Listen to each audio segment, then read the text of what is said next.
So when people say to me, life is too busy, I can't simplify, no, it's you don't want to. You have the choice. Nobody's holding a gun to your head saying, you have to associate with these people and you have to do these things. No, you choose to do them. If you practice something over and over and over again, you become really good at it. That's the law of practice. The law of practice is that we become good at whatever it is we practice. Whether it's positive or negative, it doesn't matter. And that's why people are so good at distraction, because it's what they practice. And then people say things like, technology are great distractors, right? Smartphones. Oh, I have this thing so distracting, my smartphone. The internet. Are they distractors? I'd like to say no first, and then yes, but mostly no. Technology in itself is not a bad thing. It's actually a beautiful thing, as long as we're in charge of it. But if every time your iPhone beeps or makes a sound and you turn to it and you go, yes, master, how can I serve you today? Then you live in that world of distraction.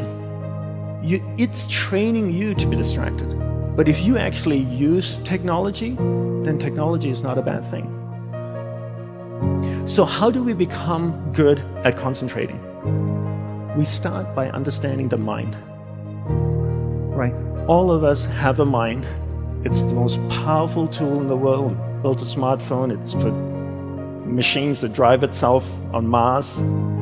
So the first thing I learned when I went to the monastery was to learn how the mind works. Because once you know how the mind works, you can control it. And once you can control it, you can focus it.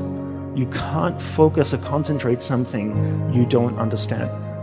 So how does the mind work? From the monk's perspective, from the monk's experience of the mind, there's two things that you need to understand. One is there's awareness, and one is the mind. So I'll take a few moments to explain this to you and share what they are. So imagine awareness as a glowing ball of light, like an orb that can float around. Okay, so that's awareness. Now imagine your mind as a vast space, vast area with many different sections within it.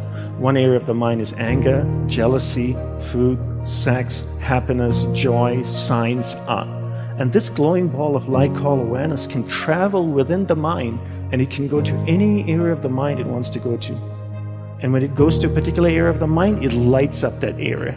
When it lights up that area of the mind, you become conscious of it. And this is what happens all day. We allow people and things around us to take awareness from one area of the mind to another all day long, from the time we wake up. And therefore, we become distracted.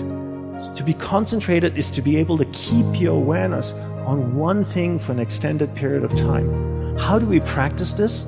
We practice this by doing one thing at a time throughout the day. What's the best way to develop concentration? The best way to develop concentration is to bring that practice into our everyday life. Look at opportunities throughout your day. In your average day, ask yourself, what's a great opportunity to practice concentration? How many of you have a spouse or partner that you live with? Quite a few of you. Every time you speak with your spouse or your partner, keep that ball of light, that awareness on that person. It drifts away, bring it back. It drifts away, bring it back. The more you practice this, the more you become better at concentration. Give her or him your undivided attention. So if you speak to your spouse for 2 hours a day, what a great opportunity to practice concentration. Every time you speak with your child, practice concentration. Parents come up to me all the time and say, Dandapani, how can I teach my children to concentrate? Very easy. You learn to concentrate first.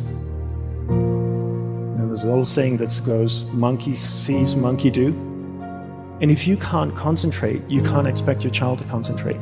And if you don't teach your children how to concentrate, how can they possibly learn how to concentrate? They can't. The benefits of concentration are endless. When you're able to concentrate, you're able to focus all your energy into a single given point. Life is a manifestation of where your energy is flowing. And if you can't concentrate your energy, the things that you want to manifest in your life becomes very, very challenging. So learn to concentrate by doing one thing at a time. Bring this practice into everything that you do throughout the day. Make it a part of your life. Practice, practice, practice. keep bringing awareness back and keep it focused on one thing at a time.